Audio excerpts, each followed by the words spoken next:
als je rond gaat lopen, dan wil je de fietsen uit beeld hebben. Dan moeten we die laag, want het is niet zo hoog.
Welcome, welcome, welcome everyone. Welcome everyone. Welcome, welcome everyone.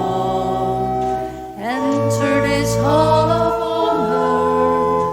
Enter this hall of honor. Enter this hall of honor. Enter everyone. Welcome, welcome, welcome everyone. Welcome everyone. Welcome, welcome everyone. We celebrate the achievements of pioneers in greening science. They researched and discovered, shared and understood, and urge us to put attention on early life and its first years. Welcome, welcome, welcome everyone. Welcome everyone. Welcome, welcome everyone. Enter this hall of honor. Enter this hall of honor. Enter this hall of honor. Enter everyone.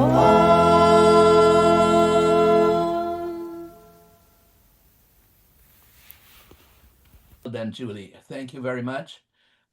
Thank you, Olga. You have such a wonderful way of bringing art into science and science into art. You're quite unique in that, and I salute you. Ladies and gentlemen, I want to share with you in the next few minutes my own personal encounter with people who, of course, at that time didn't know it, but now looking back, stand out as pioneers in pre and perinatal psychology. And my own personal journey started in 1977 when I attended the Fifth World Congress of Psychosomatic Obstetrics and Gynecology in Rome, where I gave a paper on the psychic life of the unborn child. And at that time, I met people who were outstanding they were already outstanding at that time, but nobody counted them as pioneers. I refer particularly to R.D. Laing, Sheila Kitzinger, Frederick Leboyer, Louis Mail, and Suzanne Arms, all pioneers in pre and perinatal psychology. I want to say a few words about each one of them. Ronnie Laing, who wrote The Divided Self and Facts of Life in 1976, was an amazing person, truly. When when I looked into his eyes, I really felt received. I have never, ever in my life had that experience. There was something hypnotic about him. And he was the first person, and I will just read you a few lines from his book, The Facts of Life, uh, when he talks about some of the experiences of his patients. One of them is described as, I feel I am clinging to crumbling rocks, liable to be swept away in the torrent, hanging on for dear life, trying to get a foothold, never seeming as though I can get into what I'm doing. That is, and it goes on, that so beautifully describes how some people's memories go back to implantation. So he was a giant. And unfortunately, he died fairly early on, but he died playing tennis on the Riviera, which is not a bad way to go. Uh, the next person that I met was Sheila Kitzinger, who died 10 years ago. She was a British social anthropologist, natural childbirth activist, and author of over 30 books on childbirth and pregnancy.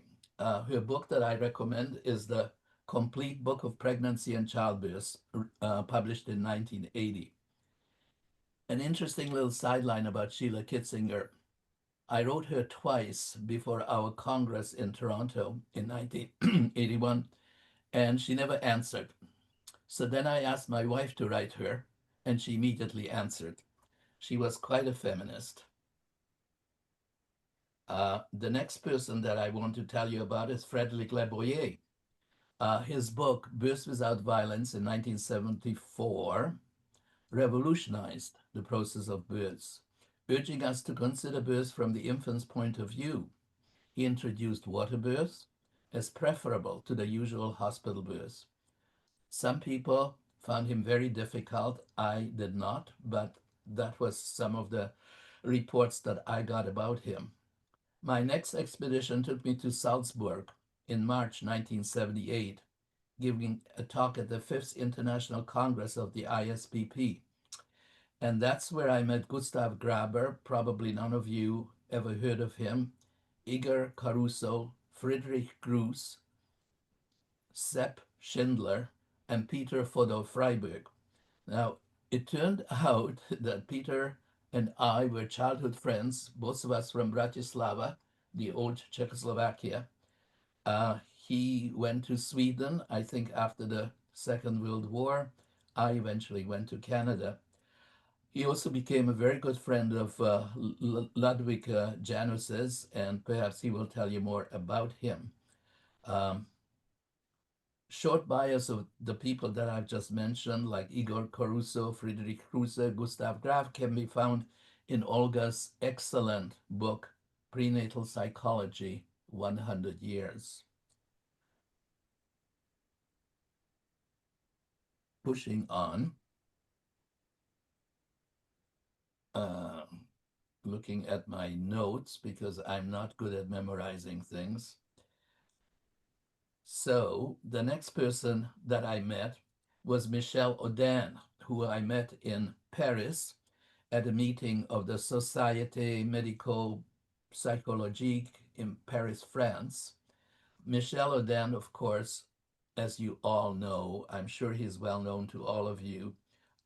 He died recently, this year, I believe. He died at the age of 85 this year. He is the author of 13 books published in 22 languages. He continued to build and expand on the work of Le Boyer, except that unlike Le Boyer, he was charming and universally well liked. Going on to the next person, my wife and I visited Anne-Marie Sorel, director of the Tomatis Center in Cagney-sur-Mer in south of France in 1980. And you may not have heard, but I think you would be interested to learn more about Alfred Tomatis. He was a visionary medical doctor, an ENT, ear, nose, and throat, and the founder of the revered Tomatis method. He studied the development of the auditory system and concluded that many children's difficulties arise from unhappy uterine life and its impact on the development of their auditory system. In 1981, following a guest appearance on Merv Griffin, publicizing my book, The Secret Life, I met Dr. David Chamberlain and his wife, Donna. David and I immediately became close friends, and he and I helped to organize the first International Congress on Pre and Perinatal Psychology in Toronto. Now, some of the best-known speakers were Ernest Freud from the UK, Michel Odan, Anne-Marie Sorel, Alfred Tomatis, Stan Grof, David Cheek, Louis Mail, Gail Peterson, Judith Kestenberg, Eva Reich, who you will be honoring today, Sylvia Klein-Alcon, Sandra Ray, Barbara Fint-Eisen, Lloyd DeMause, Robbie Davis Floyd, and David Chamberlain from the USA. Avril Earnshaw from Australia, Arnold Darskowski from Argentina, Peter Fodo Freiberg from Sweden, Sepp Schindler from Austria, Ivan Milakovic and Franz Rausch from West Germany. At that time, it was still West Germany. Marcia Penner, Marion Woodman, Beverly Stokes, Murray Enkin, and myself from Canada. Sir William Liley, pioneering phytologist from New Zealand, was on the program but died shortly before the Congress. Sadly, so did Dutch psychoanalyst Leotard Pierbolte, author of Psychic Energy, another very fine book, out of print, but well worth reading. Let me say a few words about David Chamberlain. He was in great demand as a speaker and traveled the world preaching pre and perinatal psychology. He was a warm and caring person and well-liked wherever he went. He wrote 3 books, Babies Remember Birth, The Mind of Your Newborn Baby, and Windows to the Womb, the last one in 2013. David Cheek, again, probably not well known in our ranks, but well worth investigating. He was a good friend of David Chamberlain and a medical hypnotherapist. At the Congress in Toronto, he tried to hypnotize me, but medical doctors and nurses are really not very good subjects. I don't know why, for some reason. And so he had like a little ball hanging by a string, and he said, you know, just watch the ball, watch the ball. And I watched the ball, and then he said, and now you're getting tired and you feel like closing your eyes. And so he was such a nice guy. I closed my eyes, and he said, and now your hand is getting heavier and heavier, and my hand was not getting heavier. And so after a few minutes, you know, I played along, but he did not succeed in putting me under hypnosis. But he was a wonderful guy, wrote a lot of good reports on hypnosis, and he certainly should count as one of the pioneers. Marshall and Phyllis Klaus were the next people that I met. Marshall was invited to our Congress in Toronto, but he had previous commitments. Marshall Klaus, together with John Kennel, authored the book that changed the world of early childhood with their epic Bonding, The Beginnings of Parent-Infant Attachment, which was published in 1983. Fantastic, fantastic book. And of course, his wife, Phyllis Klaus, who I believe is with us today, attended many upper conferences. Her book, co-authored with her husband, Marshall Klaus, Your Amazing Newborn, 1998, is like the title, Amazing. Truly a must-read for anyone interested in childbirth. I met Phyllis many times at many different conferences. I will say that in my short life, the 2 people who have struck me um, as some of the most genuinely warm and caring people. Phyllis is one of them, and Olga is the other one. And I love them both. Ernest Freud, many of you, again, don't know him, except, of course, Ludwig Janus. Uh, Sigmund Freud was the oldest grandchild of, sorry, Ernest Freud was the oldest grandchild of Sigmund Freud. Um, Once, when asked when his psychoanalytic training began, Ernest Freud replied, "In my mother's belly." He studied in Vienna. On March 11, 1938, the Nazis marched into Vienna. A few weeks later, Ernest left for London. In June, Sigmund, Martha, and Anna Freud arrived there. Sigmund Freud was old and frail, but happy to be in England with friends and family. He died in freedom a year later. Ernest became a psychoanalyst. From 1967 on, he conducted research, lectured internationally, and wrote numerous articles on infant observation. In the 1990s, he moved to Heidelberg, where Ludwig Janus was living at the time, where he and his friend Hans von Lübke compiled his selected papers and translated the English ones into German. His book is in German and also in, Remaining in Touch. Remaining in Touch, it's called, and it was published in 2003. Again, worth looking into.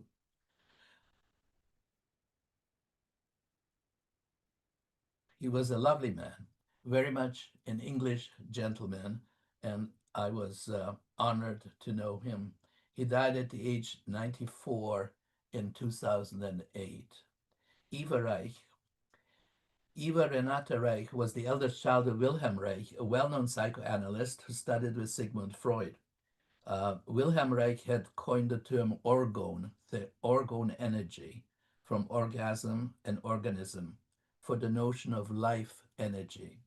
He became one of the most controversial figures in the history of psychiatry.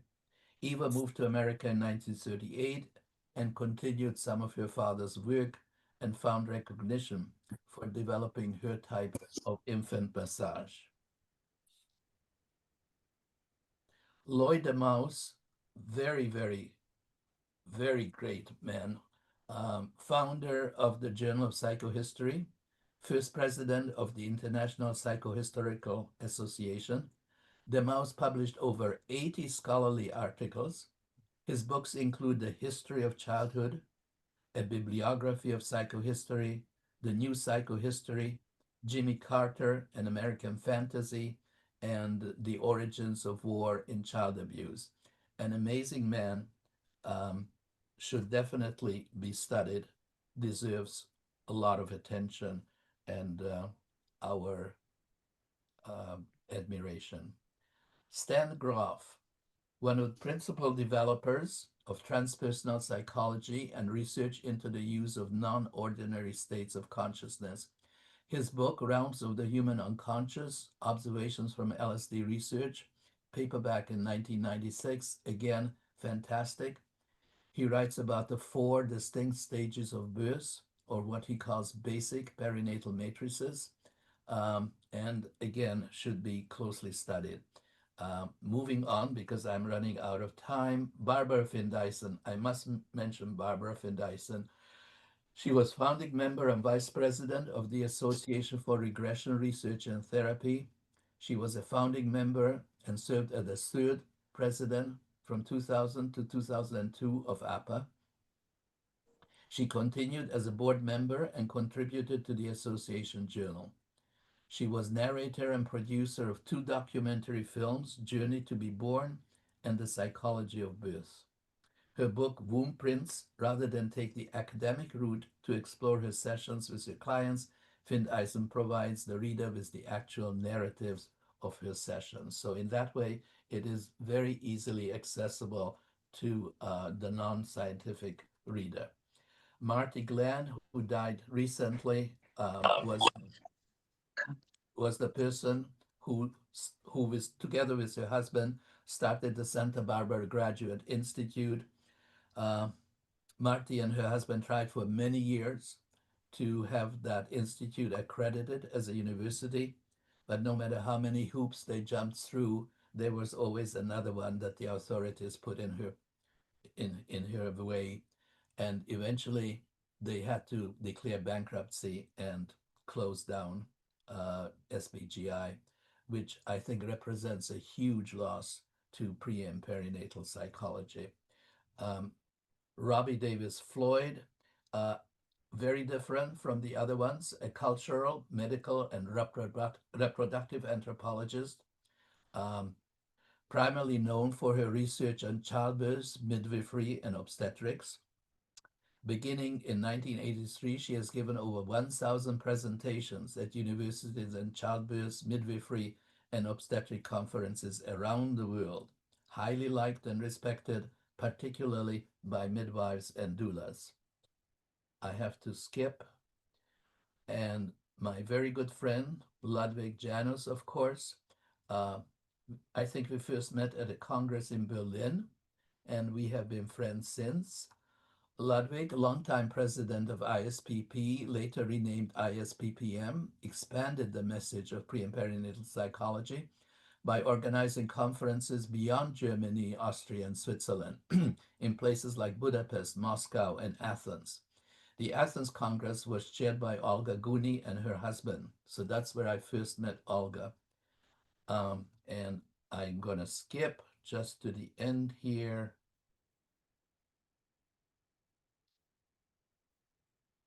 And I will close just with a few words about Olga. She's director of cosmoanalysis, psychotherapist, and researcher specialized in prenatal psychology. She's a professor at the University of Kapodistrian, Greece, editor of the magazine, the International Journal of Prenatal and Life Sciences, author of books, Stories from Embryoland, Prenatal Psychology 100 Years, written with John Turner and Troya Turner, and the absolutely fantastic book, really, I mean it. I'm not being a psychophad. I'm not trying to get into the good graces of Olga, but I think honestly, Other, Me, the Other is an amazing book. Really, it's so rich. You can start reading it on any page, read for a few pages, and you will benefit from reading it. So I will have to stop there because my time, I think, has run out. I would just like to say I am honored to be here, and I salute every one of you who has joined us, and I hope you continue to expand your knowledge of pre and perinatal psychology. Thank you. Hello everyone, my name is Moffat Osoro, coming from all the way Nairobi, Kenya in Africa. I'm so delighted, I'm so happy once more to share with not only like-minded people, but parents and families about the prenatal care in our world today. This day is set. This is the third time we are celebrating and honoring various individuals from all over the world who are involved in one way or the other to bring the best in the prenatal care to our mothers, babies, and the entire family. Over the years, we have seen that when we put more effort and when we try to look deeper and understand the prenatal period and put more energy, it brings not only a better world, but also a better humanity and compassionate, loving, and caring human beings. For the last 15 years, myself and the entire team, we have been involved in providing not only prenatal care, but also maternal care, postnatal care, and outreach programs in our Simbo Birth Center, Fremo Medical Center in Nairobi, and with branches in Kangware and Kabera. It's one of those opportunities you feel that you are not only honoring the families, but also one way of recognizing the wisdom of birth in its setting. I have to look back and understand that myself, looking back, I've been inspired from my ancestors, my great-grandmothers, aunties and grandfathers, who over the years have preserved the innocent care that when provided, safeguarded, and served to the families, it not only prosper and enrich humanity, but also we have realized that it causes more good than harm. In many parts of our world today, there are many challenges and people are worried. People are feeling that the care is going to be the care that brings fear in settings of providers. But when we incorporate what we've thought, what we know, and what we always look in the history, we know that our people have survived thousands and thousands of years through this care. And even with the pioneering that's come in the scientific world today, much of what we've seen that has lived into existence of ourselves and our ancestors was through the safeguard of better care, through the innocent wisdom of birth, maternal, prenatal, and postnatal care. Personally, I've taken time to look deeper and see how this care was practiced, how it was provided, how it was served, and when it's honored, how it has brought the best in our people and the best to humanity in general. Our communities are safe, our communities are secure, our community will always be a place of compassion when we look through this care that not only brought communities into families, into units of community and society together, but also honored sacredly the life birthing process. We have also to look at all those communities, even when they are remote and civilized, but we look at how they have existed and why they were never wiped away. Because in them we learn that humanity has its own wisdom when the early people honored it and how it was passed to future communities. Sometimes we're tempted to think that times grant fast and brings the best, but we realize that the innocent wisdom gives us hope for the future. Let us safeguard the innocent wisdom. Thank you.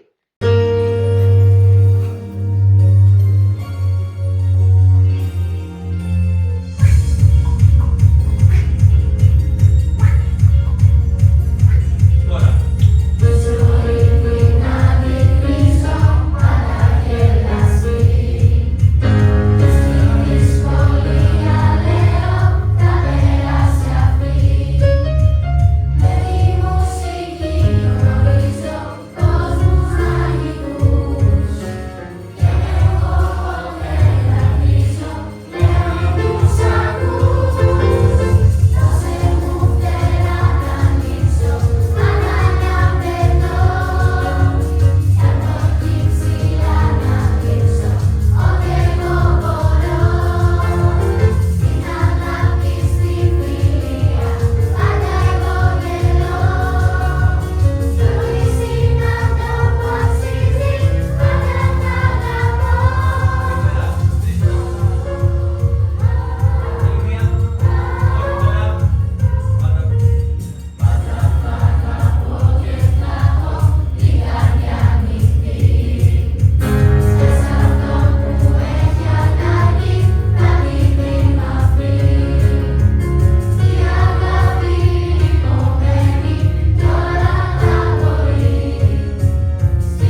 morning. Altogether, aside from the music, it was a delight to just see those faces. I wish my mom could have known Phyllis Klaus. More to the point, I wish Phyllis Klaus could have been at my mother's bedside in 1945 to help her process what had just happened when my 10-pound self exploded, according to my mother's later and oft-repeated accounts, onto the scene. Mom could never quite let go of the fact that I had ruined her, just as she couldn't quite let go of her rage at the doctor who let it happen by not giving her an episiotomy. And now, 8 decades later, I wonder what Phyllis' unhurried, open-minded, and open-hearted presence might have meant to Naomi Trout, then a deeply shamed 17-year-old girl. That's the sort of person we're about to honor with induction into the Hall of Honor tonight. Someone whom we wish had been there when tough things were happening, maybe long ago, maybe when we were little. Because we imagine, not unreasonably, that she might have brought soothing, calm, even loving compassion to bear on those tough moments. I fantasize my mother's shame fading away as she let herself fall into the arms of this tiny but powerful woman. Phyllis and I met in the 1980s when she and Marshall were at Michigan State, and I was just up the road building a private practice in infant mental health in Alma. While a quiet man himself, Marshall was still a huge presence, having investigated so many things about birth and early life, and what babies bring to the table, and what it means to families to birth a baby with problems. So who was this almost shy activist at his side? They were co-authoring things even then, but I didn't yet know to what extent they had co-experienced so much, and to what extent they leaned on each other. I respected her right out of the gate because she was never selling anything. She had strong beliefs and great passion, but she seemed disinclined to shove any of it down anyone's throat. Indeed, she seemed as eager to hear what others had to say as she was to spout off, even about things that were very important to her. When sitting with a pregnant woman, she preferred asking over teaching. What were the woman's thoughts about birth? What should be understood about birth in the particular culture of this particular woman? What does the woman know about birth? And of course, what sort of birth had the woman experienced as she exited the body of her mother? She carried into her conversations with mothers all over the world an intuitive sense that so much hinged on where they had been, what they had seen, how they had survived hard things, and what their dreams were. And it showed. Allegedly in Guatemala with Marshall only to study breastfeeding attitudes and beliefs, moms persisted in having better labors after their interviews with this quiet woman from the US, whose only agenda seemed really to just be with them. The results were unplanned and unexpected. It even caught Marshall off guard, leaving him to stammer, "We have to do something here. Something happened. These women felt safer after talking with you." She co-authored books on mothering the mother, understanding intuitively the link between an expectant mom feeling cared for by another, especially an elder, as a precondition of her being able to care for her newborn, and on the effects of sexual abuse on childbearing, understanding intuitively what could be lost in personal agency and hope at the hands of a manipulator and abuser. and what this could mean when the woman tried to pull together all that was needed to love and go to the ends of the earth for her own baby. The world needs scientists and folks able to push agendas in the service of grand causes. But the world also needs those who embody their mission, who can truly walk the talk. Those whose presence leaves a mark on all after they walk on. So it is with great joy that I introduce Phyllis Klaus and welcome her to the Prenatal Sciences Hall of Honor.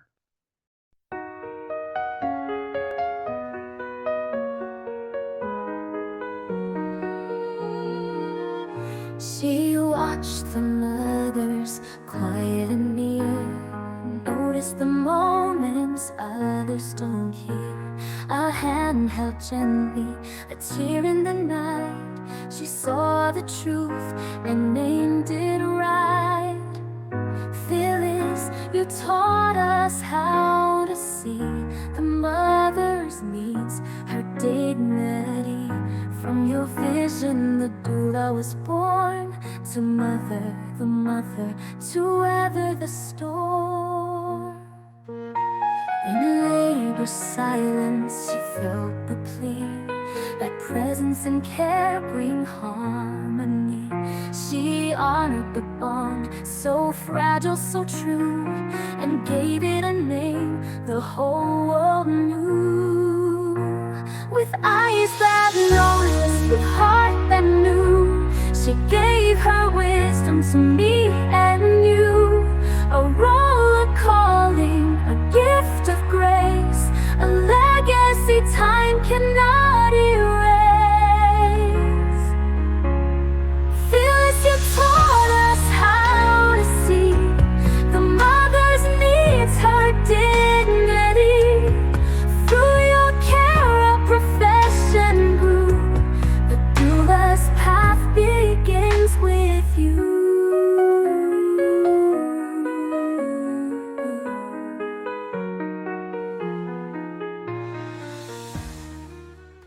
Dear friends, it is such a privilege to be here with you on this wonderful occasion of these good people presenting something to me. I am so moved by this honor.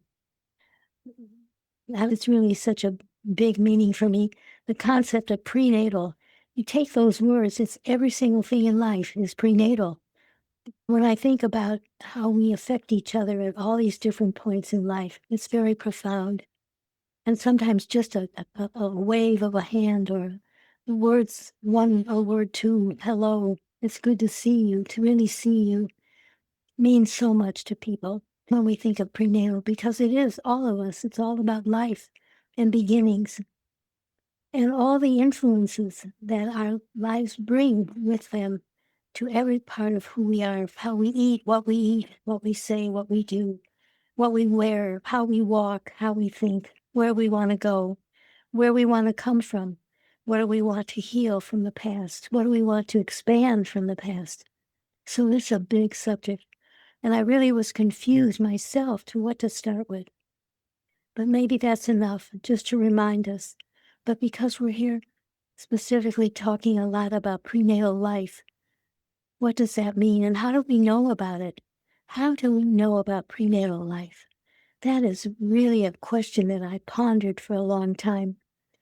And then I realized that almost everything we do is trying to help, heal, strengthen, bring more with, remind what we come with as we begin our life, from being an egg, from being a sperm, from being this energy that's pulled together in some incredible way.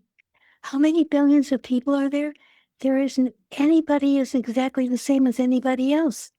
I thought about that a lot. I thought, we are each unique, and we may have some things that remind each other, but there's a great deal that we don't. In fact, there's millions of aspects of us that are microscopic, that may take more and millions of years to understand what they mean and why and how we are connected. So where do we even begin? And sometimes we just have to close our eyes and think for a moment and feel for a moment. What is it like to start being before your being? That you're going to open up a door and become being something, and sharing who you are and getting to know who you are for yourself as well as for others. What a gift. What a gift. We also have ways to look at the past that we never had before. They've always been there, but we didn't know how to reach them. Now we know how to reach them, like taking notes, like opening up doors and windows, opening up pages of a book, talking to other people and their own experience, and then trying to recapture what we brought with what we know. And that's just so awesome. And it's so respectful. Do we have rights to change any of it? Do we have rights to ignore it, excuse me? And to remember that there's such depth of levels of knowledge.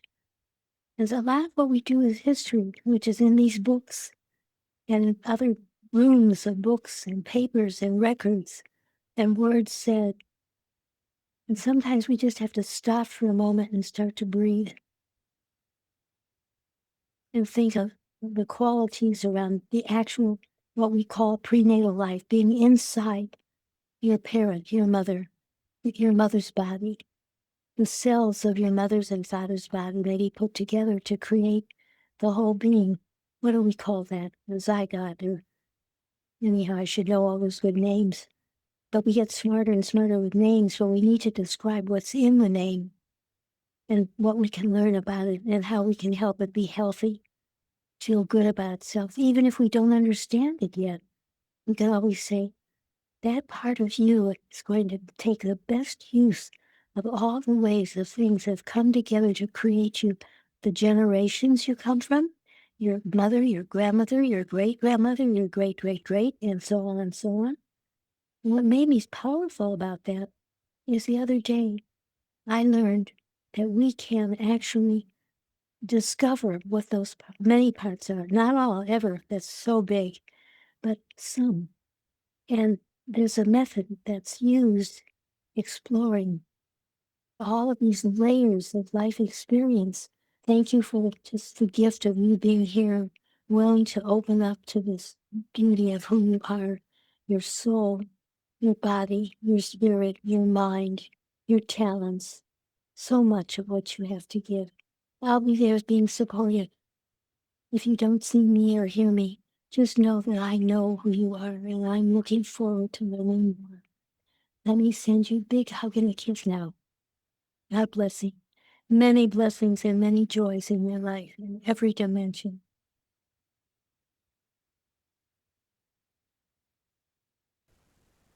This is so moving to me. It's hard to talk without wanting to cry, but cry joys of joy, of love, of connection, of who we are and who we share and who we are continuing to become. So thank you so much. I'm sure that Marshall's spirit is with me, thanking you also. And many blessings to all of you with your families, your work, your lives, and all that you bring. I just have to say one thing. Recently, I saw how the baby can hear and respond prenatally in the mother's uterus. And this wonderful woman in Italy, names, Fiona, anyhow, she had the way to see what the prenatal baby is doing. And I think I wanted to be able to show a bit of that, of the mouth of the baby responding to a question internally. So just to be reminded that our bodies are producing this child, that the baby comes from an amazing spiritual, all kinds of ways to form this soul, this person, this human being, ready to be loved and greeted by all of you and all of us. You just know that it's true. And when you see the baby prenatally, the father today is talking to the mother's uterus, talking to the baby, and you see the father's voice and mouth is working with every word the mother is saying. And you're realizing that this human being inside the mother is actually picking up all of this information, not only what we generally understand, taking a history of the family, for example, but much deeper than that. And it is such an amazing thing to recognize how connected we are and how connected we respond, and to be genuinely respectful of that and appreciative and loving each other and all that you bring to the world and all that you've been brought. And my blessings to you and my appreciation to you all. Thank you for this beautiful honor, how deeply it is meant to me. Thank you.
Our next inductee is a wonderful person, human being, George Edas, MD from Hungary. We are celebrating and honoring him this year. What a time in history to have marked his 100 years in existence. Born in 1925 in Hungary, this man dedicated his life in the world of psychiatry, psychotherapy, and prenatal sciences. He will become one of the most decorated pioneer in the world of prenatal sciences. Although not much is spoken of, but when you go deeper, you realize who this golden man was. He was involved in the world of prenatal sciences early on, and as we note that he started this long before others focused on the prenatal life. Edas was already facilitating settings that encouraged self-exploration and emotional communication.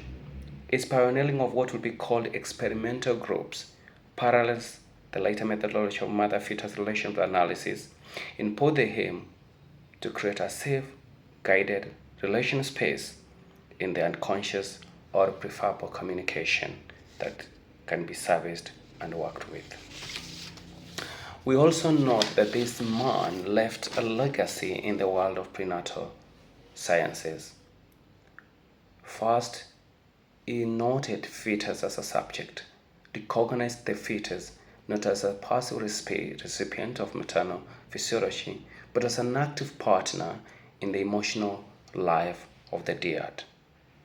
He also shifted the focus from prenatal repair to prenatal health advancement. He also went further to look at communication as a healthy advancement, designed the structured therapeutic process to help expectant mothers perceive and respond to the inner life of their child with the aim of preventing intrauterine trauma. He also expanded attachment theory during the gestation period. He embedded the prenatal work within the professional institutions, giving it academic and clinical legitimacy.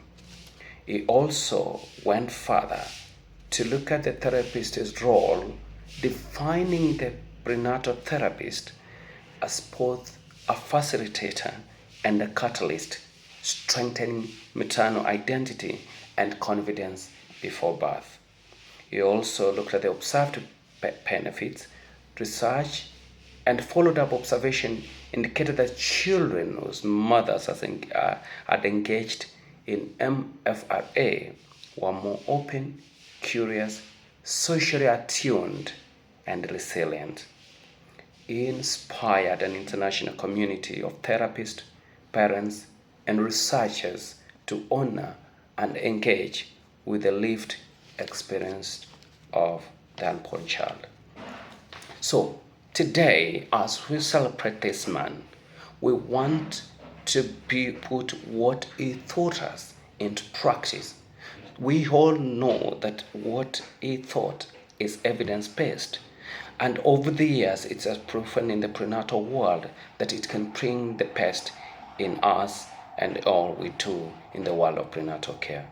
We welcome and honor him with all love, kindness, and respect. Thank you very much.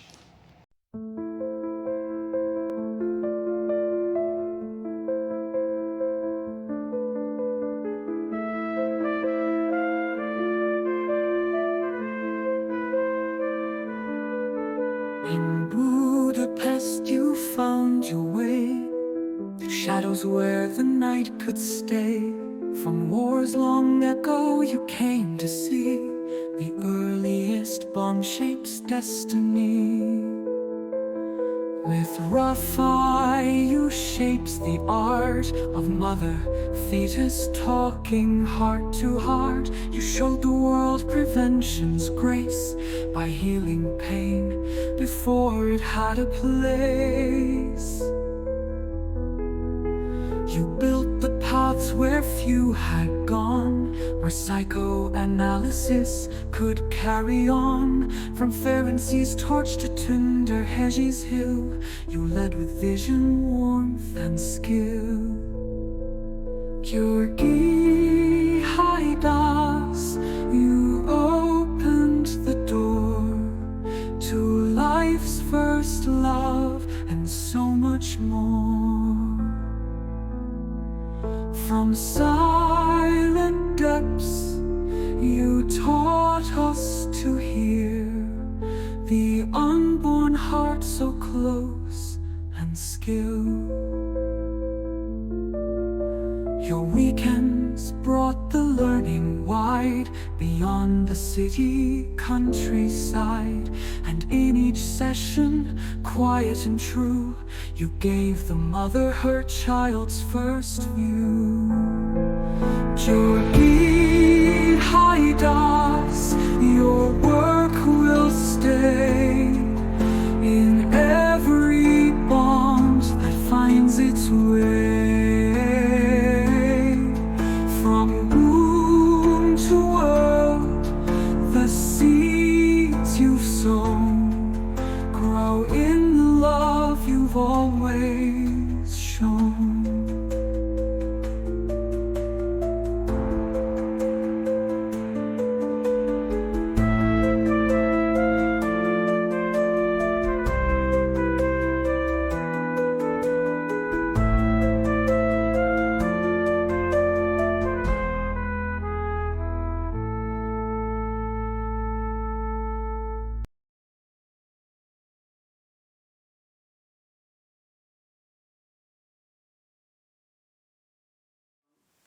Folk song. Going to perform it in a way that I can sing it without knowing that much Hungarian, and that you sing the most Hungarian part of it. Yeah. So. Tavaszi szél vizet áraszt, virágom, virágom, minden madár társat választ, virágom, virágom. Hát én immár kit válasszak, virágom, virágom. Te engemet, s én tégedet, virágom, virágom. Yeni Arafai was a very courageous man. He had a very difficult experience in his analysis with György Haidas. Over 2 years, he regressed on a prenatal, very difficult experience. He felt anxious and terror by big prenatal mother. And he was at that time psychologist and therapist for schizophrenic young people. And he understood by his experience that his patients had also this difficult prenatal time, and because therefore they had not the courage to come in life.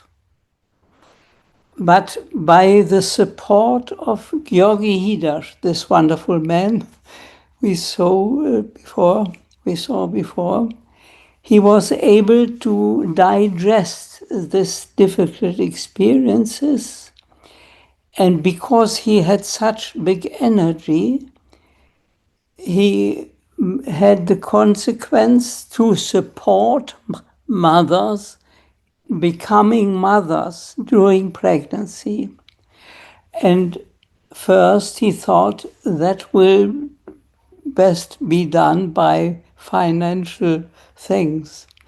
And at that time, he thought in Germany all people are very rich and they spend money for my fund for becoming mothers. And he addressed to me and I said, I have 6 children, I have no money.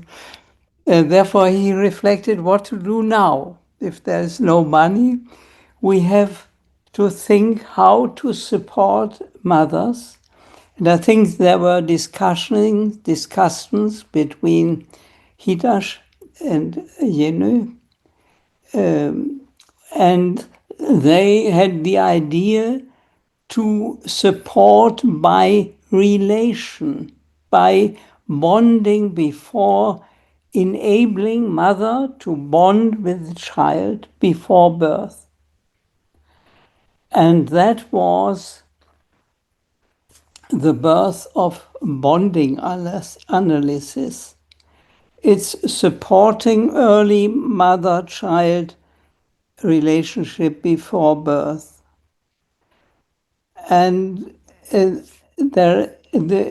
that time, the psychoanalysts in Budapest had no sense for this new ideas. But it happened that György Hidas from the UK monarchy, Vienna, Austria, he was able to speak German. And Juni Rafai had in his gymnasium learned German. Therefore, it was possible to transport their insights to Germany, a very strange thing. And at that time, I arranged little conferences on prenatal psychology in the restaurant or the place Black Eagle.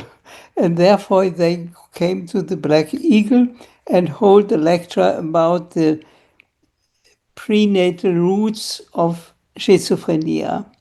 And there was a big resonance to this. And we learned, known each other, and then began a reflection what to do now. And then was the idea to transport the knowledge from Hungary, from Budapest to Heidelberg, where I lived.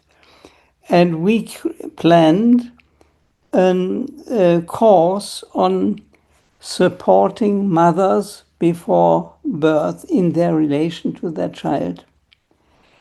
But the Heidelbergian psychoanalysts not only also didn't want anything like this. And it needed, I think, 4 years or 5 years to create the first course. And it started 2001 or so. And then followed about 10 courses or 8 courses, another course in Cologne, and 2 courses in Vienna. And it was a creativity and intelligence to pack this knowledge in a curriculum program.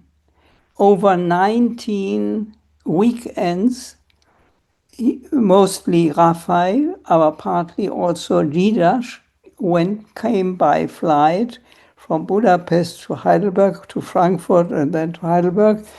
And from Saturday midday to Sunday afternoon, they made the course, 6 hours theory, and then this enabled the participants to accompany becoming mothers in supporting their child. And it was really successful. It was every time a wonderful event. Some light come in the world. It was wonderful. And then we created by Helga Blazzi in Cologne a conference. All 2 years was a conference on prenatal conference, and there are documentaries of these conferences, little books published in the Mattes Verlag publishing in Heidelberg. And by this, we created a bigger group of interested people that 3 or 4 years ago, we made a society for prenatal bonding after Hidash and Rafai, and now we have 2,000, not 2,000, 200, nearly 200 educated people who can accompany young mothers during this high time of their lives. Also, it's a wonderful effect of this cooperation between Hidash, Rafai, and me, and some other people, and maybe also I could name Helga Blatz-Pokolony, and Ursula Volz-Boers will next spring publish a book on this new method of supporting becoming mothers. And the effects are astonishing. No postpartum depression, 100% stilling, nourishing, only 15% of cesarean, and we have a website, www.bindungsanalyse in German.de. I think it's in German. Aber and Gerhard Schroth, a psychoanalyst from nearby, published papers in English and brought into United States. We made courses there. Also, it's really a success by this courageous man, Georgi Hidash and Rafai. Wonderful. And it's a gift to my life to be able to support this adventure. Yeah, thank you.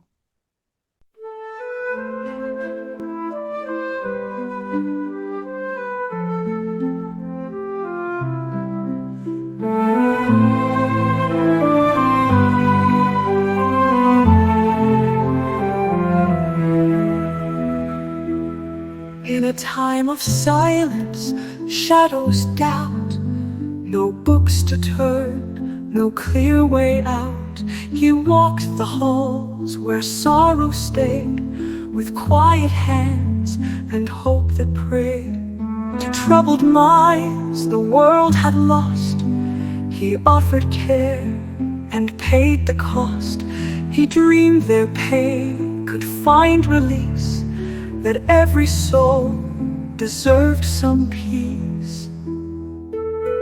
He dreamed when few could even see a world unborn, yet longing to be, where womb and heart could gently mend, and love begin where life begins. He saw beyond the clinic wall a center where all voices call, midwives, doctors, minds aligned, to birth a future wise and kind.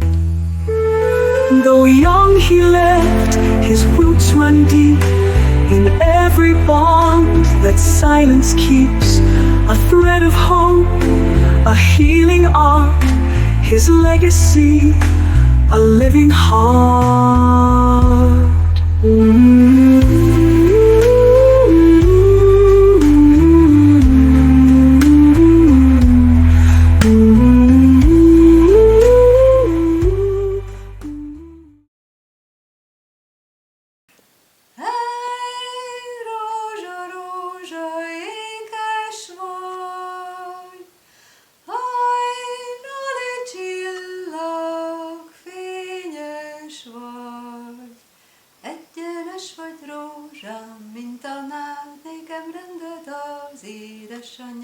Egyenes vagy rózsám, mint a nád, nékem rended az édesanyád.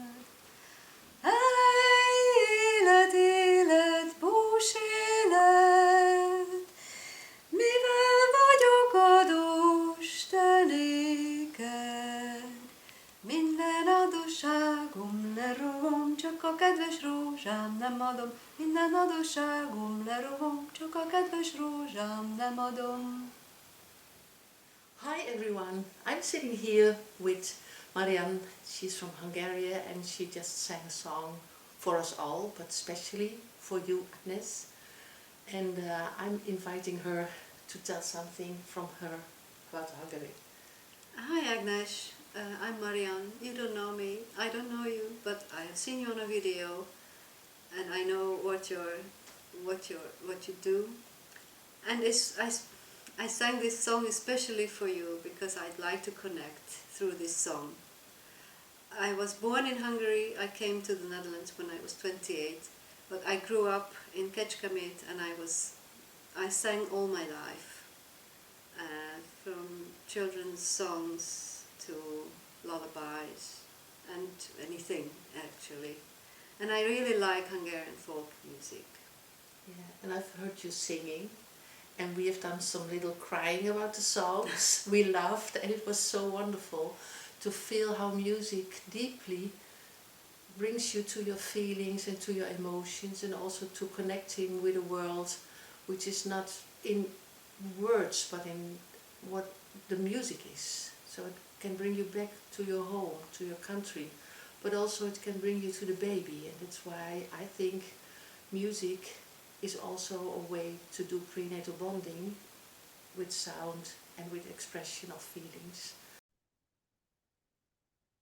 Tisztelt hallgatóság, kedves kollégák! Sajnos a mai ünnepségen személyesen nem tudok részt venni, ezért egy videó üzenet formájában szeretném Raffai Jenő szellemét megidézni. Raffai Jenő közel 40 éves volt, amikor én megismertem, és nagyon elkötelezett volt a prénatális életidő kutatásával kapcsolatban. Már akkor évtizedeket foglalkozott a magzatok fejlődésével, a magzatok és az anyák kapcsolatával, a születés utáni életidő és a prénatális életidő kapcsolatával. A lélek születése érdekelte. Ezért őt a magzati élet érdekelte a legjobban. És arra is nagyon hamar rájött, hogy a magzatokat az anyákon keresztül lehet elérni. Így alakult ki az anya-magzat kapcsolatanalízis. Az, hogy ez egy nagyon szépen kidolgozott módszerré vált, az nem csak Raffai Jenőnek, hanem Raffai Jenő és Hidas György közös munkájának az eredménye lett. Magyarországi kollégáknak bemutatták ezt a módszert, akik érthetetlenül figyeltek ezzel kapcsolatban, és nem nagyon fogadták el ezt az utat, hogy az emberi lelket így módon közelítsék meg. Az, hogy mégis Magyarországon elterjedhetett a várandós gondozásnak, a várandós támogatásnak ez a módszere, az Hidas György szakmai tekintélyének volt köszönhető. Épp ezért egy hatalmas szerencse volt, amikor az egyik ISPPM kongresszuson Ludwig János felfigyelt Raffai Jenő gondolataira, és szakmailag támogatta egészen a haláláig. Raffai Jenő 10 éve ment el köztünk. Itt azért Magyarországon azt szoktuk mondani, hogy egy ember addig él, ameddig beszélünk róla. És most mi beszélünk róla. Ez egy nagyon szép megemlékezés Raffai Jenő munkásságáról. Ő azt mondaná, hogy őt nem érdekli az elismerés. Nem érdekli, hogy a kollégák mennyire támogatják őt. De én tudom, hogy ez nem így volt.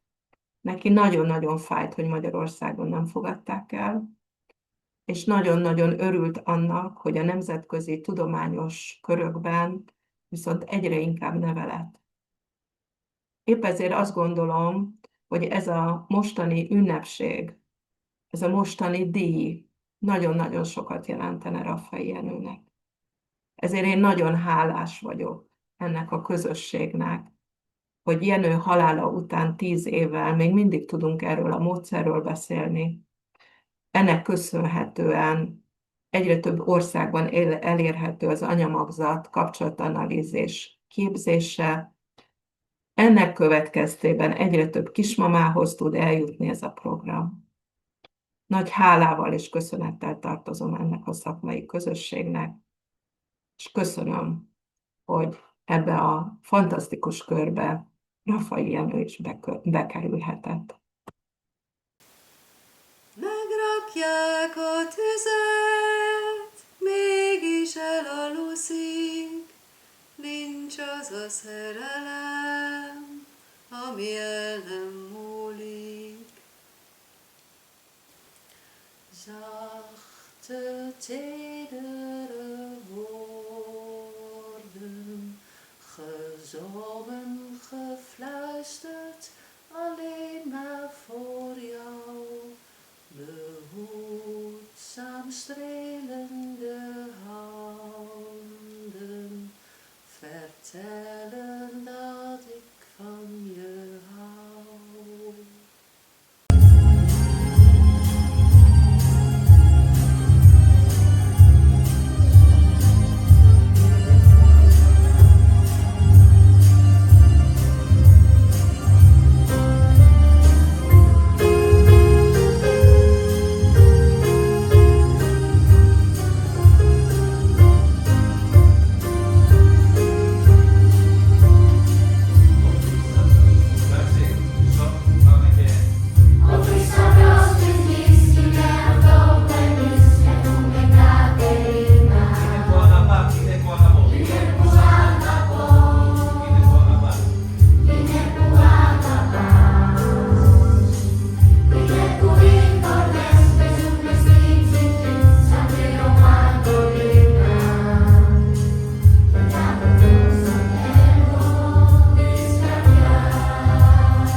Dear colleagues, friends, and honored guests, It is my joy and privilege to introduce a woman whose life and work remind us that every beginning holds the seeds of our becoming. Dr. Sheriona Menzum-Sills has spent many decades illuminating the hidden realms of our earliest life, from conception to birth and beyond, helping countless people to heal and remember who they truly are. Through her pioneering womb surround process work, she has guided small, intimate groups into deep healing of pre- and perinatal trauma, bringing compassion, presence, and embodied wisdom to where the first imprints of love or fear were once recorded. Her journey began in Canada, where she was born in January 1955. Her father, a chemical engineer, was the son of a Russian immigrant family. He struggled with mental illness, and family stories tell that when Sheriona entered the room, even at 2 years old, her father would calm down. Sheriona carried a remarkable calm. Her mother, a nurse, whose deep interest in child development led her to become the president of the Child Study Society. So from the very beginning, the threads of healing, science, and care were woven into Sheriona's life. But like many of us drawn to healing, her own early experience was not so easy. She has spoken of feeling unwanted and unwelcome in the world. And it was through this vulnerability that her life's calling actually emerged. She turned that wound into wisdom, devoting her life to understanding how our earliest environment, the womb, birth, the first breath, shapes who we become. Sheriona's career has been a rich tapestry of movement, psychology, and deep body work, with foundations in dance therapy, continuum, and craniosacral biodynamics. She brought together science, spirituality, and embodiment, long before it was even fashionable to do so. Her books, Spirit into Form, Exploring Embryological Potential and Prenatal Psychology, and The Prenatal Shadow, Healing the Traumas Experienced Before and at Birth, reveal her lifelong dedication to showing that healing begins before memory, and that the body remembers, and that love can rewrite even the earliest scripts.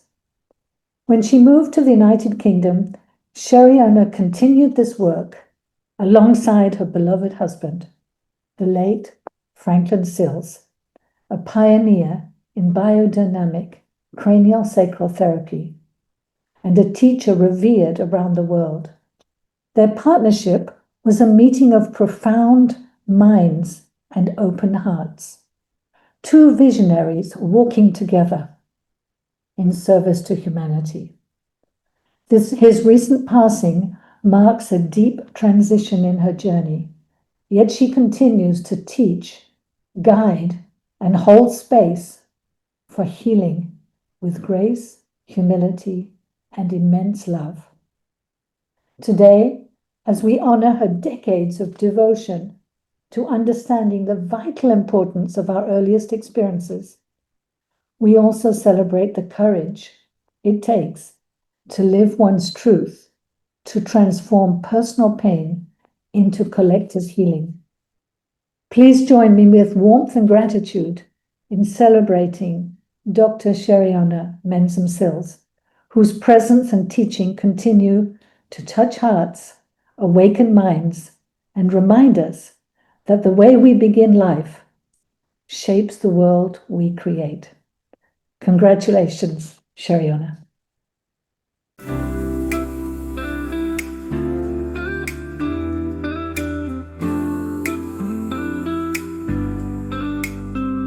She's walked with the shadows She's danced with the tide in movement and stillness. She shows us the door to the place we began and the place we restore. Return to the first waters where the cells still remember. From the womb to a wide world, she carries the gentle art of finding the tide that can mend the heart.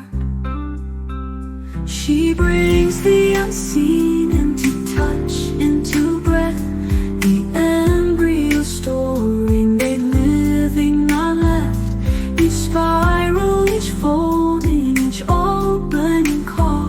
She helps us to feel how we once shaped it all.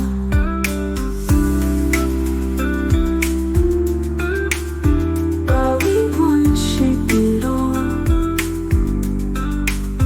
Breath of life, spirit and form, a seed becoming a soul reborn. She sings with the rivers, she prays with the rain, and teaches the world how to feel whole again. In the ocean within us, her wisdom remains. Embryo dancing through body and veins. Chiriana reminds us we're never apart from the waters of wholeness that flow through the heart. And here in the stillness, you are already whole. Thank you so much, Julie. That touched my tears. And I'll try to speak.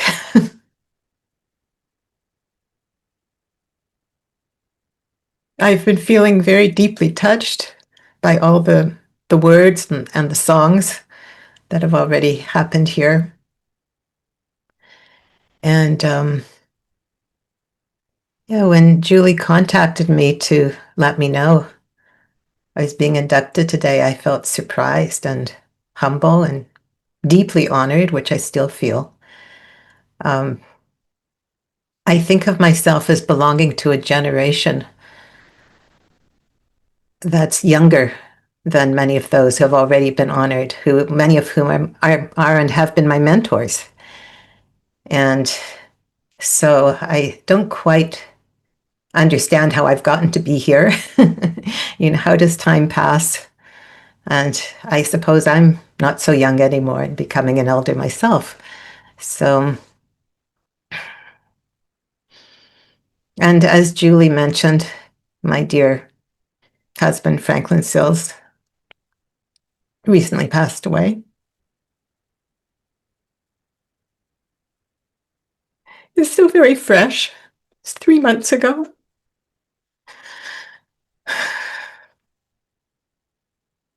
And I feel like he could definitely be one of the pioneers honored here as well.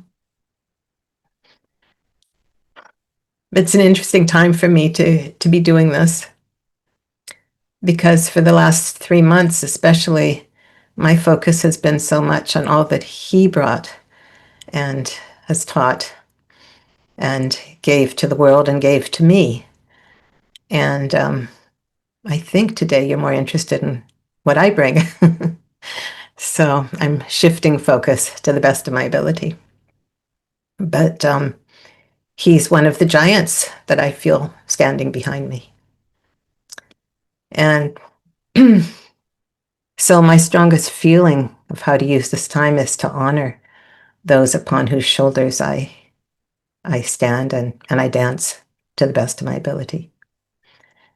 And so I think that needs to go back to, goes back to my parents, who you've already heard a bit about. My mother, in a way, was walking this path in terms of how, women in Canada could do that in the 50s. I think my father contributed to who I am in a very big way, as did many of my ancestors, through his mental illness and the cultural and ancestral trauma that they passed down to me, which in a way required me to do this work and to see the value of it. Certainly helped me to see the value of it. And so I feel it's my mission to pass on what I've learned. And you've seen my most recent book is called The Prenatal Shadow. It's really, I feel like my mission to shine light on our very early experience and how profoundly that affects us, which includes how we're coming into more collective and cultural and ancestral shadow. So all that trauma that happened to my family was mostly not spoken of or acknowledged or necessarily even consciously remembered. So if we're going to be here as conscious, present beings to meet the babies coming into the world, we generally have a lot of work to do. It's not just me that has that work to do. So my work that most obviously contributes to what I have been doing, and I'm here for, began in the early 90s at Naropa University in Boulder, Colorado, in the US, where I was studying to get a master's degree in dance movement psychotherapy, or somatic psychotherapy. And my teachers there, Christine Caldwell, who founded the department, and Susan Aposhen, who brought a somatic form of work called body-mind centering, BMC, the work of Bonnie Bainbridge-Cohen, some of you might know. She brought that into psychotherapy. And I would say that they were the main influences on me starting to come into my body in a big way, because with such a strong trauma history, I lived from here up, from my neck up, and, with some work to come in. And it's impossible to do somatic work without encountering pre and perinatal material, because it's held as implicit memory in the body, in the tissues, in the cells, in movement, behavior, emotions. And that's what we work with in somatic psychotherapy. So I was introduced to pre and perinatal psychology as part of that course. And they brought William Emerson to Naropa in 1994 for a little summer course. And I remember being in that course going, wow, this is it. I need more of this. And I ended up studying very intensively with William for 6 years and then continuing on and off for many years after that. Christine also offered a course called something like Birth and Death in Body-Centered Psychotherapy. And I remember sitting in that class, having a light bulb suddenly go off and realizing this is what my life is about. And Christine was just finishing her PhD in somatic psychology at the time, which she was doing through the Union Institute, which is an alternative but accredited school where you create your own program. And that was the only way to get a degree in pre and perinatal psychology at the time. So I ended up doing doctoral studies through the Union Institute, very much influenced by Jean Rhodes, who some of you will be familiar with. She's very active in APA for years. But William had actually insisted that I meet Jean because he had helped me with my master's thesis, where I was looking at prenatal and birth themes in authentic movement, which is a form of spontaneous movement influenced by Carl Jung. And Jean had looked at birth memories in yoga, certain yoga positions. So he thought we needed to talk to each other. Jean ended up being, as far as I know, the first person in the world to get a PhD in pre and perinatal psychology. And I followed in her footsteps. And as far as I know, I became the second. She very much supported me in that. And I designed my program after hers. So William had a profound influence there. And I then became really interested in studying with Ray Castellino.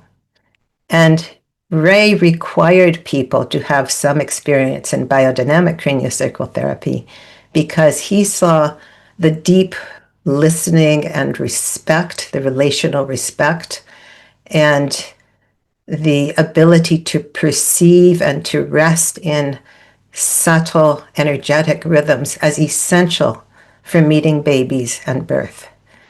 And so I began to study that with John and Anna Chitty, I was living in Boulder at the time, and they were also my friends.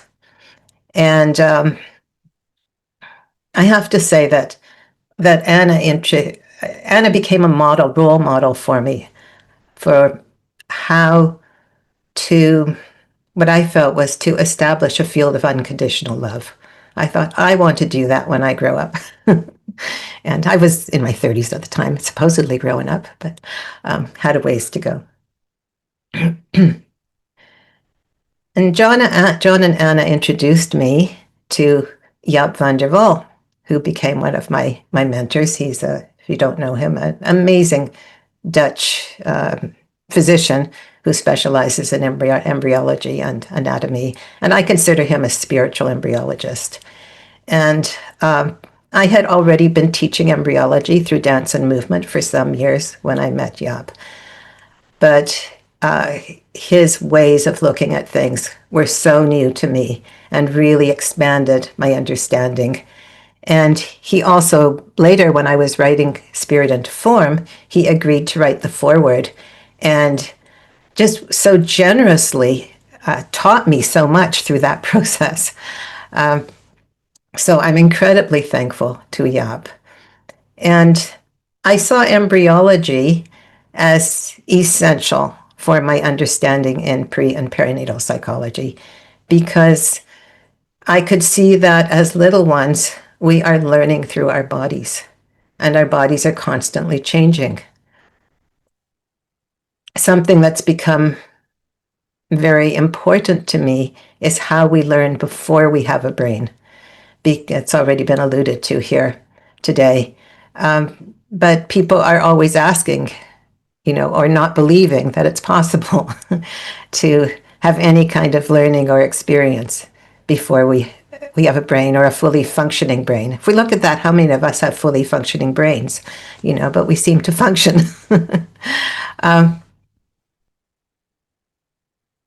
So I became quite fascinated by the obvious fact that we are experiencing and learning and remembering a lot long before we have a brain, even from preconception on. And so I really appreciated when Thomas Verney's book, hi Thomas, one of my mentors, when his book came out, The Embodied Mind, because for years I had been working very hard to gather scientific evidence of cellular learning, and it's all right there in his book. So now I can just refer people to his book. But it's something in somatic therapies we experience directly. We can perceive that people are remembering. And one of the things that I've seen is that as little ones, toddlers, are beginning to speak, they often try to express their prenatal or birth memories. But often those memories aren't reflected or understood. Even if they do some artwork, showing something that happened in the womb, their mother or whoever might say, "Oh, that's pretty. Let's go play this game." They don't understand it. Quite different than, if they had gone to the zoo the day before and the child drew a picture of a giraffe and the mother said, "Oh, that's the giraffe with its long neck. And remember, we also saw the elephant with its big ears," right? So then the child learns how to bring it into words and into conscious awareness. But prenatal and birth experience often isn't recognized. First of all, because of our cultural shadow, it's not believed as being possible. Right?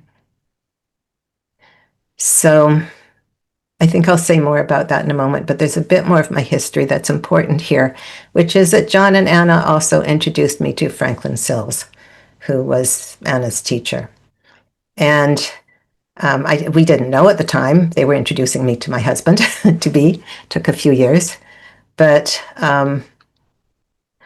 I feel incredibly grateful for all that he gave me, which included helping me to deepen in my ability to meet people of any age with more compassion, to listen more deeply, to really meet them and receive them and welcome them. And I'm grateful again to Ray Castellino for sending me in that direction, because he had also studied with Franklin and saw the value of those kinds of qualities in pre and perinatal work.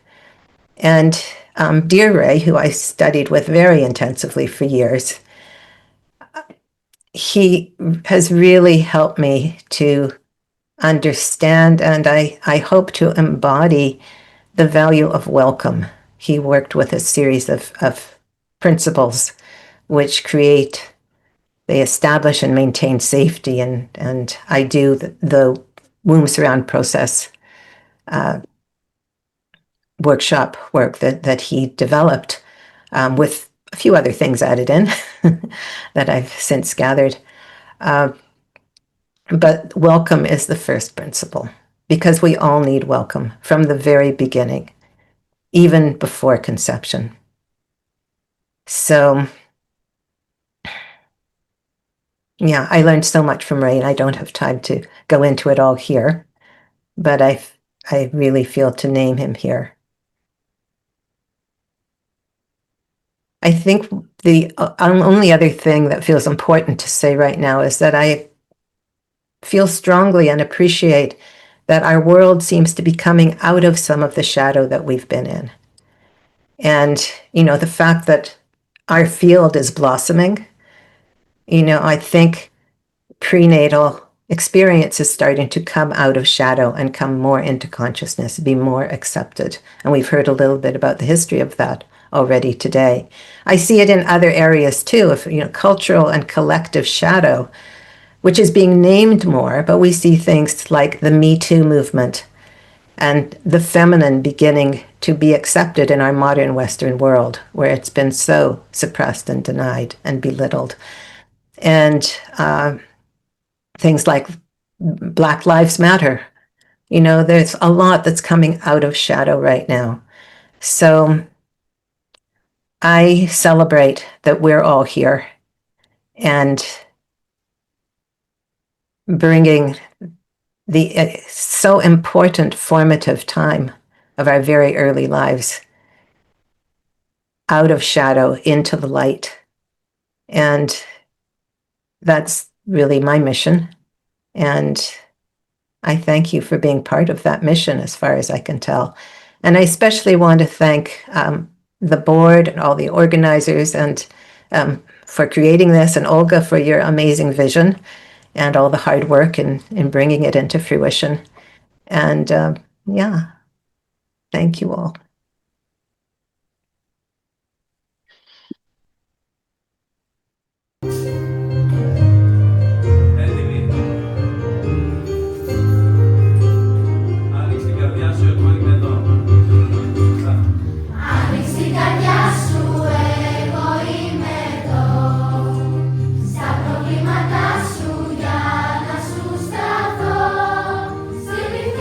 Σκοτάδι, καθώς και σημάδι.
Hello, everyone.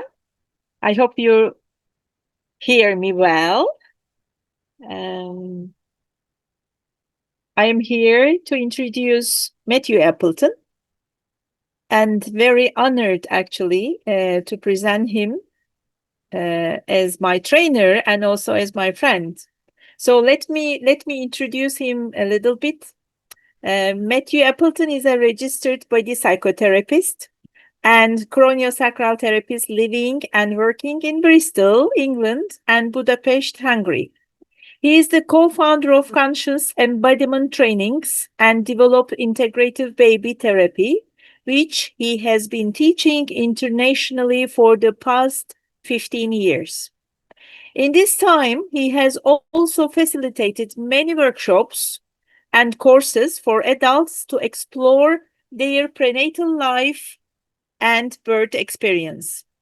The author of many articles on pre- and perinatal psychology, he has also written 2 books, A Free-Range Childhood, Self-Regulations at Summerhill School, and he has written this on 2000, and Transitions to Wholeness, Integrating Prenatal, Transpersonal, and Somatic Psychology. Well, here you go. I'm so honored to present him. Well, actually, I call him, he is the one who speaks with babies, whispers with the babies, understand babies, and listen to babies. So, congratulations. And please accept my best wishes.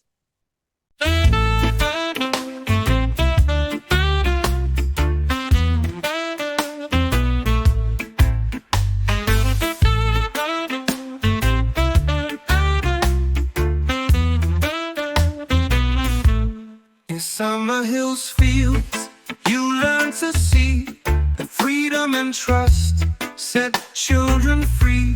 With music and silence, with Buddhist calm, you carried a presence, steady and warm. Matthew, you listen where others cannot, to the stories of birth that the world forgot. Through the language of bodies, the cries unsaid, you give voice to the living, the unborn, the led. You taught us that babies remember the start. The womb writes its wisdom deep in the heart. With gentle touch and a mentor's grace, you bring compassion into every space.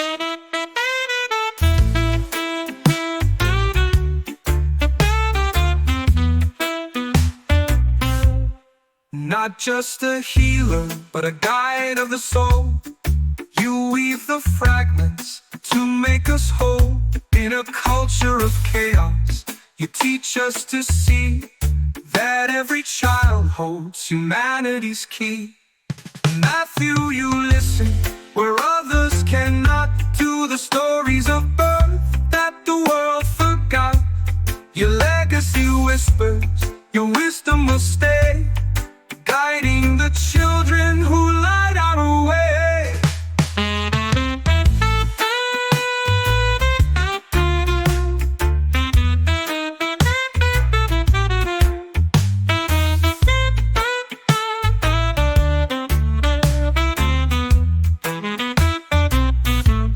You taught us that babies remember the start. The womb writes its wisdom deep in the heart. With gentle touch and a mentor's grace, you bring compassion into every space.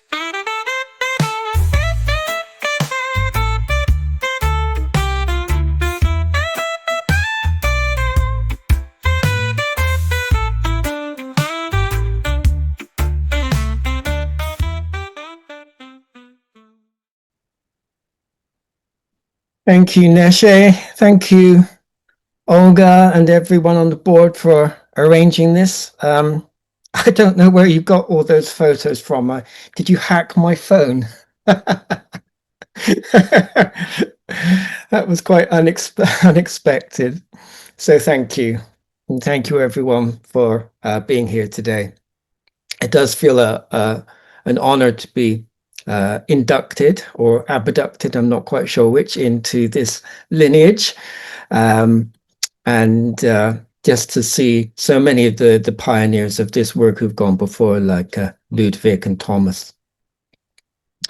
So, yeah, I was wondering what I wanted to say, and there's a particular event in my adolescence when I was about 15 I'd like to talk about, because it was a point in my life which is very relevant to what got me into this work. And there was a TV series called World at War, which was being shown in Britain at the time.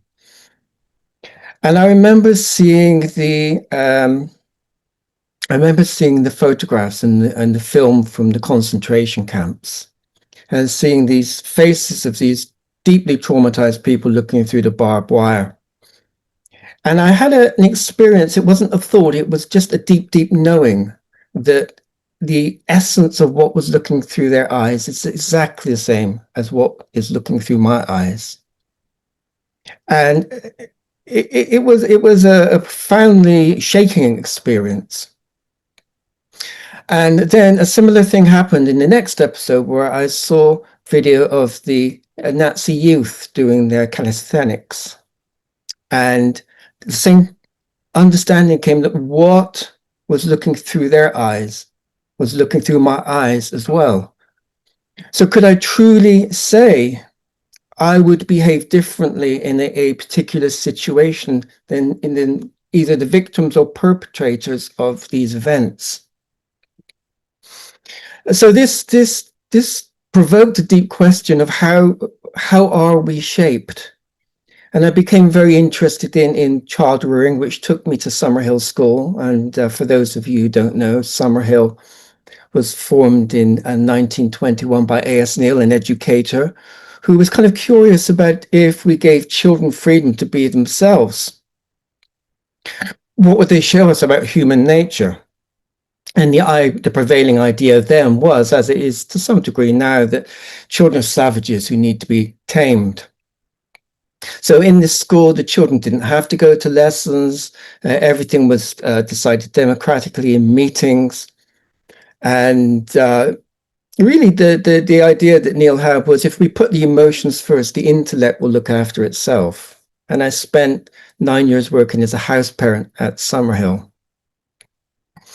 And one of the things that profoundly touched me around that was seeing how, when children do have a voice, how they can be part of the decision making in their everyday lives, that they feel part of the community, they feel they belong. And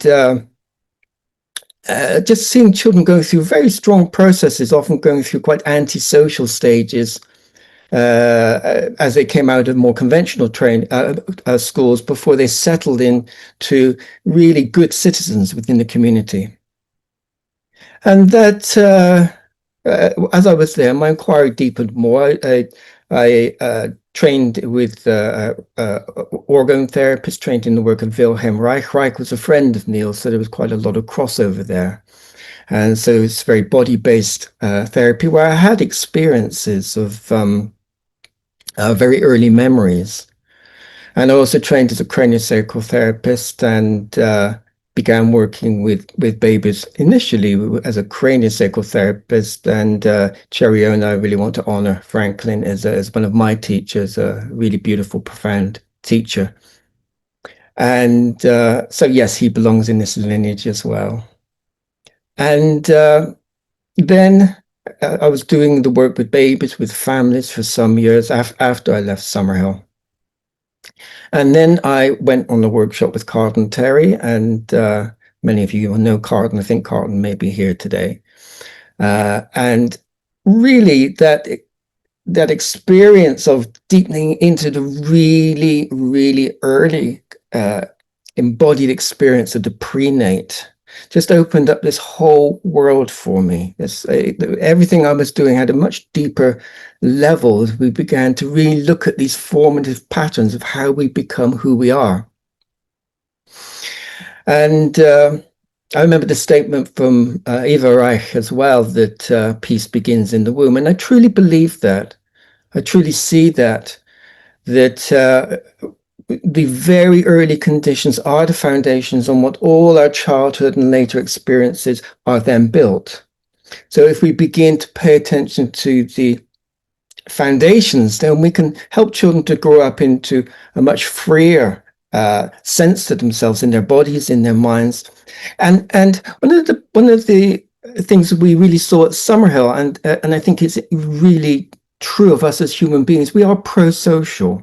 It's in our essence to feel love, compassion for other people, not hate. In Buddhist psychology, they talk about store consciousness. They talk about seeds, that we have this, every human possibility, we have the seeds for it. We have the seeds for great evil, and we have the seeds for great goodness. And which of those seeds gets watered? And when I work with babies, I see babies who've been traumatized, babies and parents who've been traumatized by going through the obstetrical system. And I see, like the children at Summerhill, when the babies have a voice, they really tell their story, they really express it, they need someone to hear it. And I would say one of the core wounds that most of us carry is that these very early stories never got heard. So we carry them alone. Whatever traumas, whatever stresses we experienced, if they can be listened to, if they can be integrated with empathic witness, trauma doesn't have to lead to traumatization. And it's traumatization that creates so many of the problems we have in the world, so much of the violence, so much of the aggression, so much of the hate. So really going back to the very beginning, begin to water those seeds of compassion, of love, and like Cheriona said, this goes right back to those first cells. It goes right back to the field of conception. If we can really welcome in babies as true human beings, whole human beings, instead of objectifying them, which dehumanizes them, I think we create a ground for a different world. So thank you, everybody, for being here and for all the work everyone's doing to create this better ground so that humanity can really meet its potential for love, connection, and compassion. Thank you.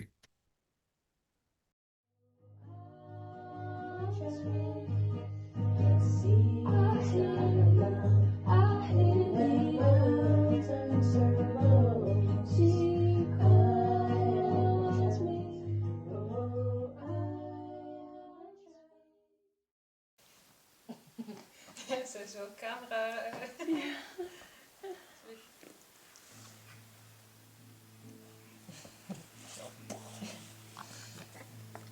Ga in jouw mond. Ja. Wil je ook nog even jouw vingers in haar mond stappen? Die ken je wel. Grappig hè, dat verschil tussen hen. Dat is echt komisch.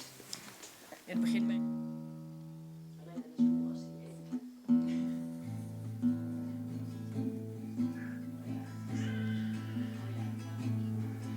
The seas are her blood, and the mountains her bones. I am her child, oh, I am her child. The seas are her blood, and the mountains her bones. I am her child, oh, I am her child. The seas and skies and mountains call me. Oh, I am a child. The seas and skies and mountains call me. Oh, I am a child. The seas and skies and mountains call me.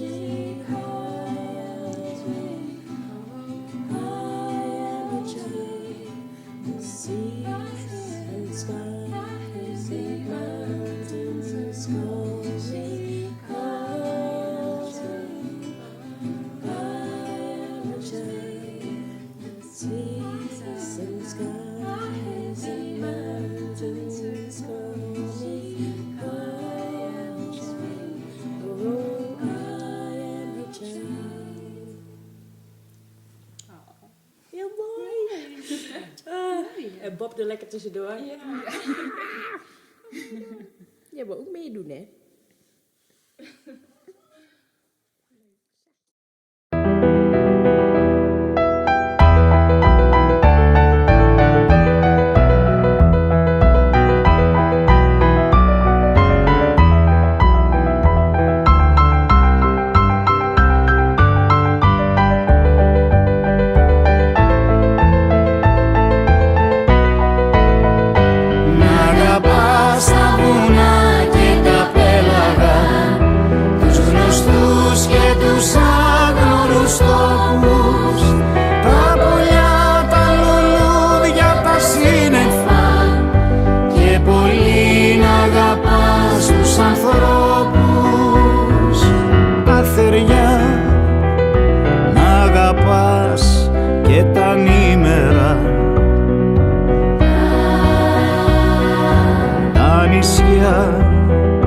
Τα ποτάμια, τα αστέρια, κι αν ποτέ σε πληγώσουν κατάστηθα, φίλια γκρίμια, λευκά περιστέρια,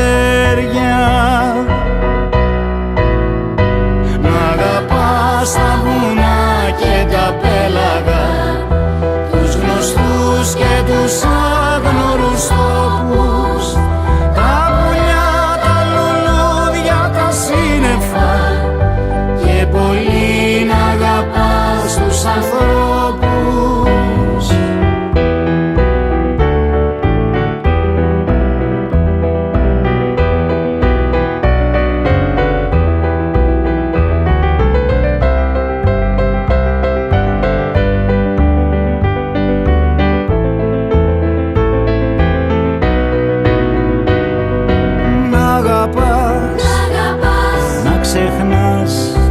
Και να χαίρεσαι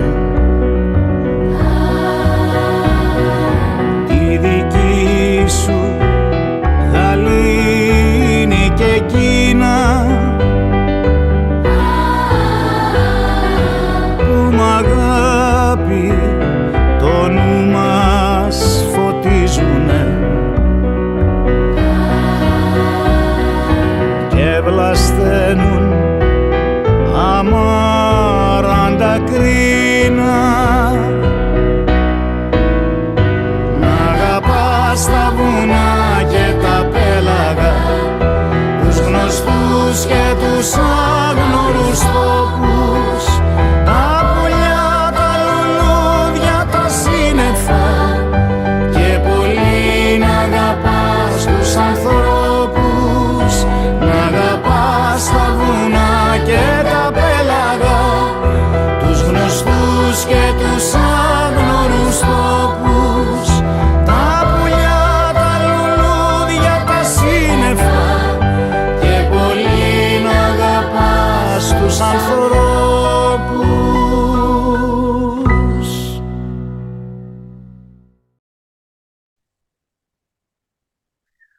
Our final inductee is someone who, in my mind, qualifies as a radiant ancestor. These are people in our community who have passed on and now live as reference points in our ancestral past, who emanate because of their innate goodness and also because of their considerable contributions to our field of practice. We seek out radiant ancestors as patterns for how to be our best selves in the present.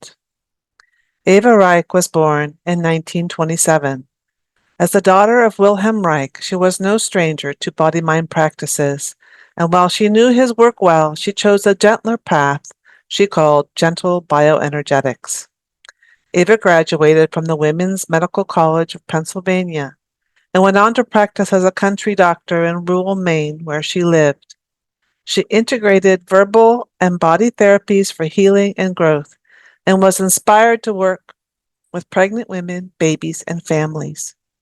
On a gentler path than her father, she applied his orgone therapy to the perinatal period. She discovered what she called the baby structure in all of us that should be treated as gently as the infant, and further developed approaches to work with preverbal trauma. Eva's work was restorative in nature, aligning itself with our human natural energetic flow to melt armoring. Altogether, she developed or incorporated 30 techniques in her process. She particularly developed approaches and tools for working with pregnant women, birth, and babies. Her tools included what she called Trauma Lifeline, or a way to map a mother's history to illuminate what she could impede her connection to her baby or birth. Gentle Bioenergetics Balance, or a way to get energy flowing in the mother. Metamorphosis, to help a pregnant woman be more present to help her birth more easily. Psychophonic breath, as a way to use sound and breathing to create an energy wave in the mother's body. And butterfly touch massage, to support bonding and connection for pregnant women, her partner, and her baby. Eva saw, like we see today, that helping families with birth and their babies was a way to help humankind have better character structure. Only her way was through a gentle thoroughness that is matched by only a few in our profession. I am told she traveled the world many times over, teaching her amazing gentle bioenergetics. Many thanks to Dick Overly for documenting and continuing to teach her work, and never-ending thank you to Eva for her commitment, competence, good nature, and radiance. Eva retired in 1992 and suffered a series of strokes before her death in 2008 at the age of 84.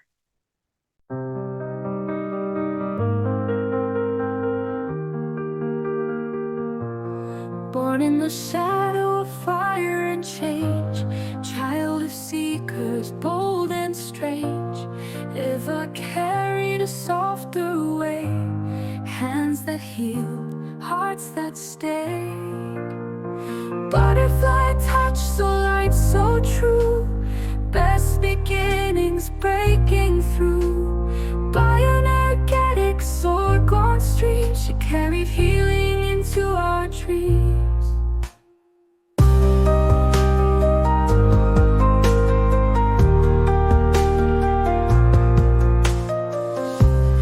Years apart, yet spirit strong. She found her voice, she found her song.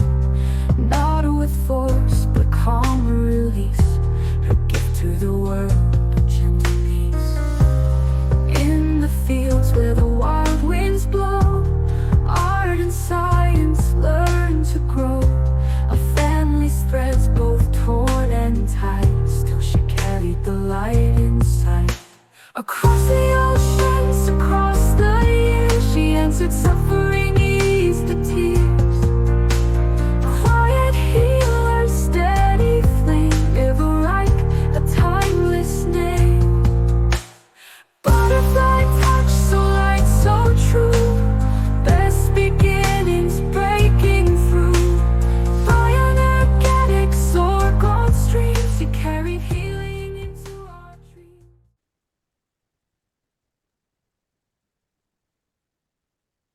Hi, everybody.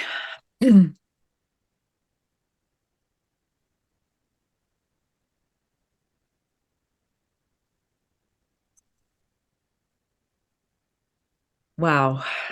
I'm Renata Reich-Moise. I'm Eva's daughter, and I had written something, but I don't need to read it. I'm very touched, and I thank you all so much for inducting Eva into the Hall of Honors. Today, I've seen again, I know this intellectually, but I feel it at this moment so strongly that Eva's work is one piece of this enormous tapestry that has grown over the years and just spreads worldwide continually. And even though, the world is is in a giant mess. We each do what we can where we are. And that's what Eva felt so strongly, is that she tried, she wanted to make a better world.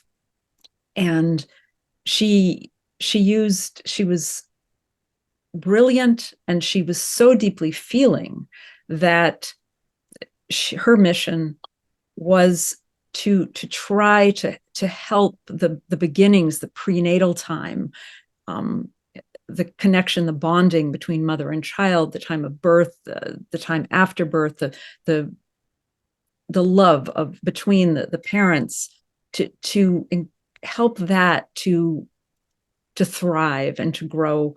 She used very unorthodox practices. She used prayer. She used past life things. She did rebirthing with people.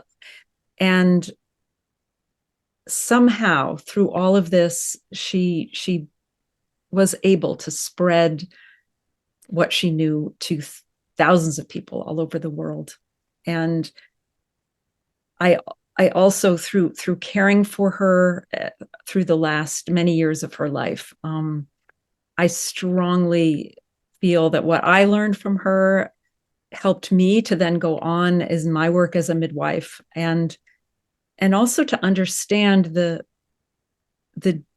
bonding, that connection, the soul connection, also then is there at the end of our lives. When we've been able to have that in the beginning of our lives, through the prenatal connection, through a good birth, through what we can offer to women to help that time of their lives, that connection between mother and baby then is there in the end when we are old women.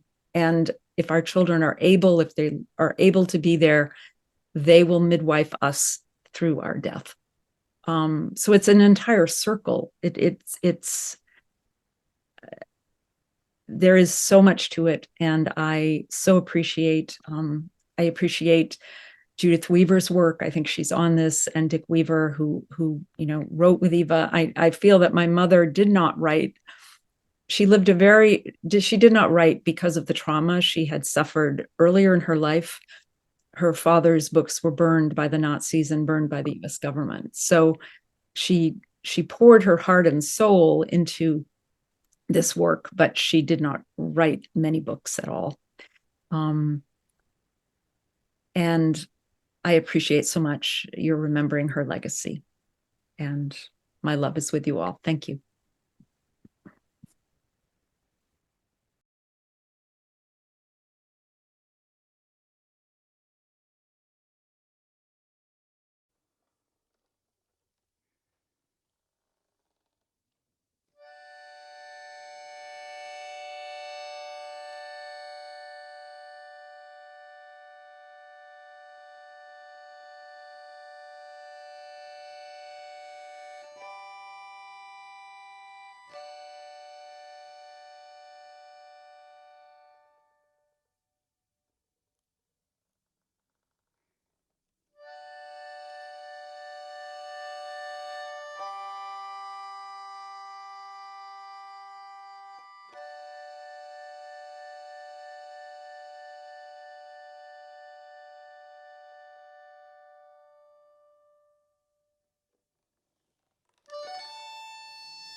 Hi. Long before words can name it, before choices can shape it, peace is planted in the hidden garden of life, in the quiet rhythm of a heartbeat, in the flow of a mother's calm, in the gentle pulse of the word as it whispers to the unborn.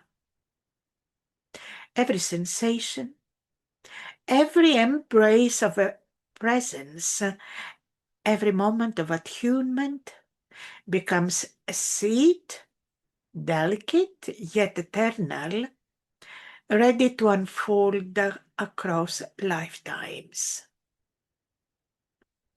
We carry the echoes of those who came before us, the silent stories, the unhealed sorrows, the unspoken joys. Transgenerational trauma winds its way through us like hidden rivers, shaping our fears, our patterns, and our capacity to love. Yet, within the womb, within conscious care, lies the power to transform these currents. Here, awareness meets biology. Intention meets emotion. And the ancient legacy of suffering can be met with gentle wisdom and nurturing light.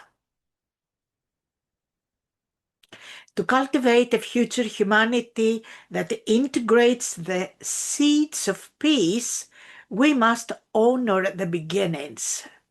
We must cradle the unborn, not only in physical safety, but in emotional resonance, in trust, in presence. We must embrace the knowledge that every act of care, every whisper of love, every mindful breath is a dialogue across generations, rewriting the patterns of stress and opening the pathways of empathy, resilience, and harmony. Peace, then, is not a distant horizon. It is alive in the first movements of life, in the subtle exchange between womb and word, in the fidelity of attention, the courage to heal, the choice to love consciously. By tending these beginnings, by holding the unborn and their story in reverence, we do more than prevent harm. We ignite the potential for generations of humans who know at their core the language of connection, the rhythm of compassion, and the artistry of peace. This is our responsibility. This is our inheritance. This is the quiet, enduring power of life before life, the seed of humanity's future waiting to bloom in grace. Peace is not found. It is remembered within, where every heart once learned to begin. From the prenatal hush, may our world relearn how every life in peace return. Thank you for being with us this year.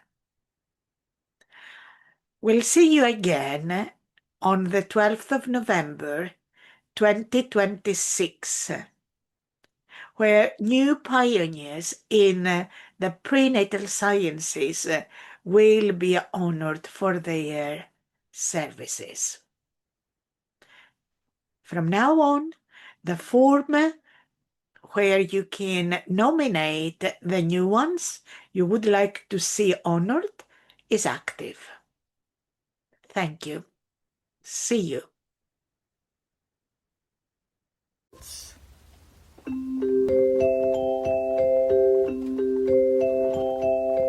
Let's go home and close the door, celebrating next time more. Pioneers, we thank you all. You were in our honoring hall. Thanks for being here with us. Thank you, you were fabulous. Let's go home and close the door, celebrating next time.